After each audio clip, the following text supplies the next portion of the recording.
मैं इनको फिर चैलेंज कर रहा हूँ कि भाई मुझे भी इतला कर दें कि अगर कोई ऐसा बंदा हलाक हुआ है या कोई चीज़ हुई है तो हमें कम से कम बता दें। वो ना कल बता सकें, ढूंढ रहे हैं कि कहीं पे कोई मिल जाए या कुछ हो जाए। कोई एक बंदा पीटीआई का मरा है, उसकी तफसीलात बता दें। वफाकी वज़ीर दाखिला मोहसिन नकवी का तहरीक इंसाफ को चैलेंज।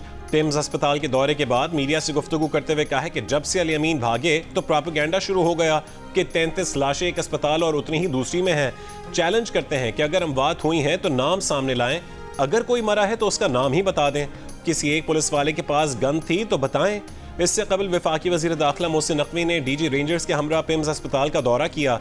एहतजाज के दौरान जख्मी रेंजर्स, एफसी और पुलिस अफसरान और जवानों की अयादत की।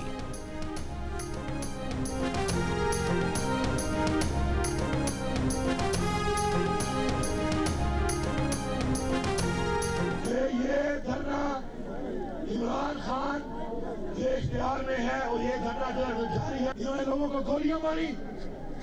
हमारे इस वक्त सैकड़ों लोग शहीद कर दिए गए। हमारे सैकड़ों लोगों को इस वक्त गोलियां लगी हुई हैं और जो बाकी जख्मी हैं। वज़ीर आला खैबर पख्तूनख्वा अली अमीन गंडापुर का इस्लामाबाद में एहतजाज की फाइनल कॉल जारी रखने का ऐलान। ऑपरेशन में कई कारकुनों की शहादत का इल्ज़ाम भी आयद कर दिया। कहा कि हम पुरअमन थे, हम पर तशद्दुद और गोलियां क्यों बरसाई गईं। धरना बानी पीटीआई की कॉल पर दिया गया, उनकी कॉल पर ही वापस होगा। मानसेरा में प्रेस कॉन्फ्रेंस करते हुए कहा है कि बानी पीटीआई की अहलिया भी उनके साथ थीं जब उन पर हमला किया गया, उन्हें अगवा की कोशिश की गई।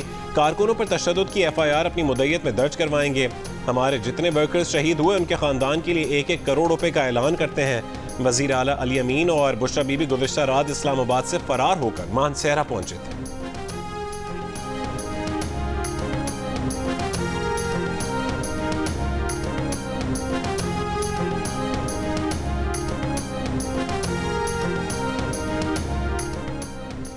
सिक्योरिटी फोर्सेस के ऑपरेशन के बाद इस्लामाबाद में एहतजाज खत्म। जुड़वा शहरों में मामूलाती जिंदगी बहाल, तमाम रुकावटें हटा दी गईं, बाजार और पेट्रोल पंप्स खुल गए। IG इस्लामाबाद अली नासिर रिजवी ने प्रेस कॉन्फ्रेंस में बताया कि ऑपरेशन के दौरान 37 अफगान शहरियों समेत 954 अफराद गिरफ्तार किए, 200 गाड़ियाँ और 39 हथियार तहवील में लिए गए।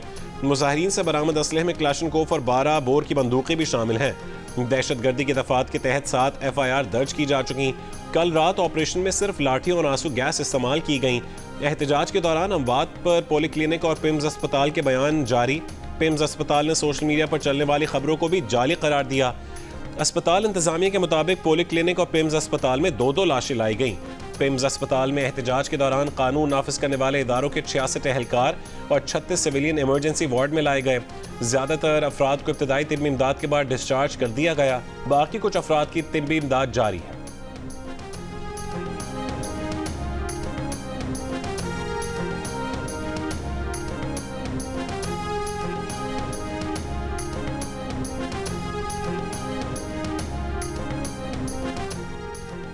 सोशल मीडिया पर तहरीक इंसाफ झूठ बोल रही है। तहरीक इंसाफ के दावों की अस्पताल इंतजामिया ने भी तरदीद की है।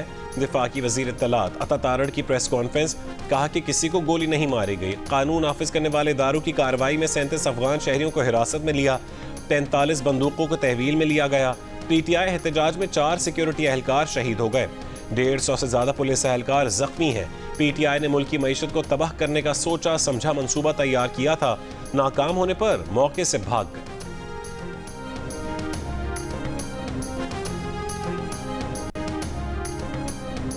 बेलारूस के सदर पाकिस्तान का 3 रोज़ा दौरा मुकम्मल करके वतन रवाना। वज़ीर आज़म मियां मोहम्मद शहबाज शरीफ ने बेलारूस के सदर को अलविदा किया। बेलारूस के सदर को उनके दौरे का फ़ोटो एल्बम पेश किया गया। इससे कबल बेलारूस के सदर ने नून लीग के कायद नवाज शरीफ के ज़ोहराने में शिरकत की। ज़ोहराने में नायब वज़ीर आज़म इसाक डार और वज़ीर आला पंजाब मरीम नवाज भी मौजूद थीं। नवाज शरीफ से मुलाकात में बेलारूस के सदर ने कहा है वो तवील अरसे बाद अपने भाई नवाज शरीफ से मुलाकात पर बेहद खुश हैं।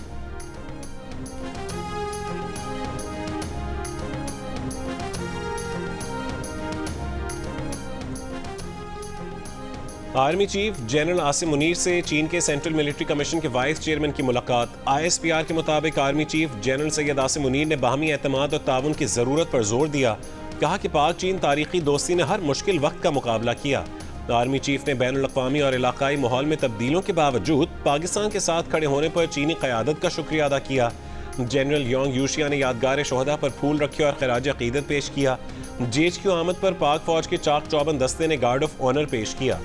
आर्मी चीफ ने कहा कि पाक चीन तारीखी शराकतदारी मजीद बढ़ने के लिए तैयार है। आर्मी चीफ ने तमाम हालात में पाकिस्तान के साथ खड़े होने पर चीनी क़यादत का शुक्रिया अदा किया। ISPR के मुताबिक जनरल योंग यूशिया ने पायदार ताल्लुकात को मजीद मजबूत बनाने के लिए चीन के अज़म का अयादा किया।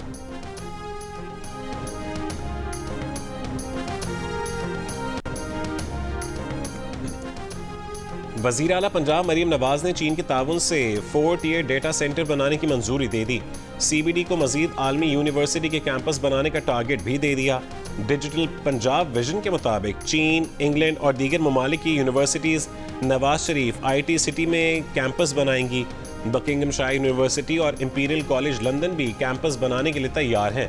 वज़ीर आला पंजाब ने Nawaz Sharif IT city twin towers की जल्द अज जल्द तकमील की हिदायत भी की।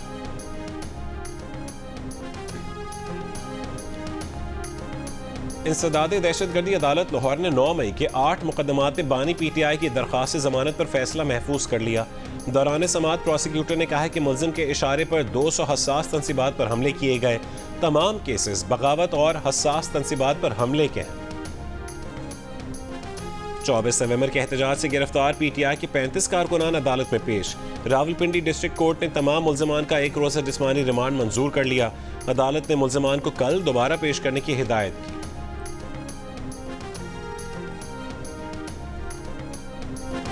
सुप्रीम कोर्ट के आईनी बेंच में एहतजाज के दौरान हलाकतों पर रस को नोटिस लेने की इस्तदा मुस्तरद। मौसमियाती तब्दीली से मुतालिक केस की समाअत के दौरान एडवोकेट जनरल खैबर पख्तूनख्वा ने कहा कि गुज़श्ता रोज़ दोनों अतराफ से हलाकतें हुई हैं। आईनी बेंच अस को नोटिस ले, जिस पर जस्टिस मुसर्रत हिलाली ने कहा कि सुप्रीम कोर्ट में पेश होकर सियासी बातें ना कीजिए। सरबरा आईनी बेंच जस्टिस अमीनुद्दीन खान ने कहा है कि जो मामला हमारे सामने नहीं है उसे नहीं देख सकते। जस्टिस जमाल मंदोखेल ने कहा कि ये मामला हमारे सामने नहीं है, इस पर बात नहीं करना चाहते।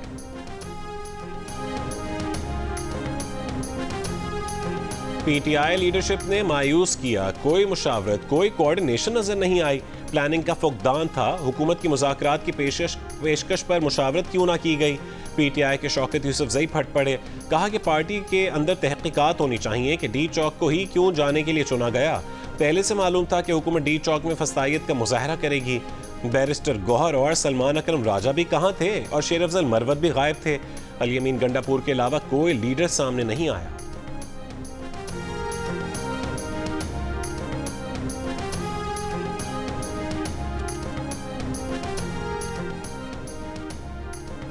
इस्लामाबाद में एहतजाज के खात्मे के बाद स्टॉक मार्केट में जबरदस्त तेजी। बेंचमार्क 100 इंडेक्स में 4,695 पॉइंट्स का इजाफा। इंडेक्स 99,269 पर बंद हुआ। तकरीबन 5% का इजाफा हुआ।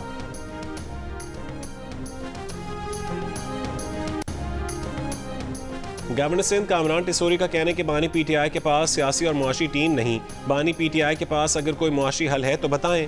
कराची में कतरी सफीर से मुलाकात के बाद कहा है कि बानी PTI मीटिंग के लिए बुलाते हैं और कहते हैं कि मुझे निकालो। तहरीक इंसाफ वाले इस्लामाबाद में अपने कारकुनान को छोड़कर भाग गए। जो मुजाहिरीन जेल में हैं उनकी जमानत करवाने के लिए तैयार है।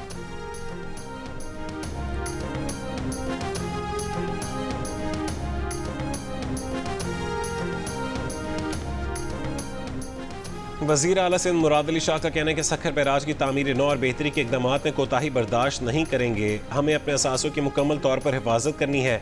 महकमा आपाशी और पीपल्स हाउसिंग प्रोजेक्ट के इजलास में कहा है कि सखर बैराज के दरवाज़ों की तब्दीली ज़रूरी मईशत को मजबूत करेगी। इजलास में वज़ीर आला सिंध को बताया गया कि सखर बैराज बेहतरी के मनसूबे में तमाम दरवाज़ों की तब्दीली का अमल जारी है। मनसूबा 17 अरब रुपए की लागत से 3 साल में मुकम्मल होगा।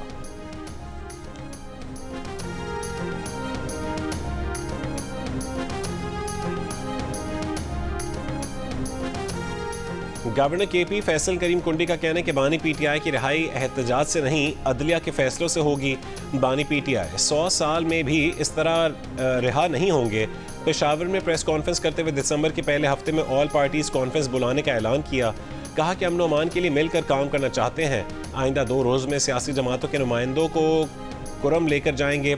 वज़ीर आला KP को भी साथ जाने की दावत देंगे।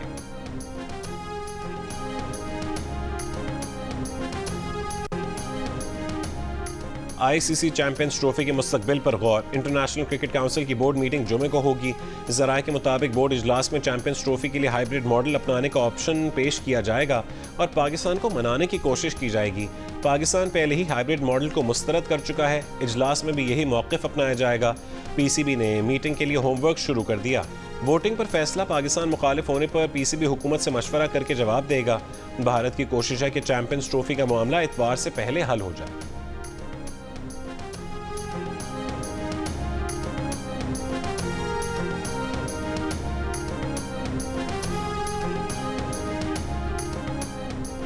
और T20 blind cricket world cup में पाकिस्तान ने नेपाल को 10 विकेटों से हराकर सेमीफाइनल में जगह बना ली। ग्रीन शर्ट्स ने 101 रन का हदफ 6.3 ओवर में पूरा कर दिया।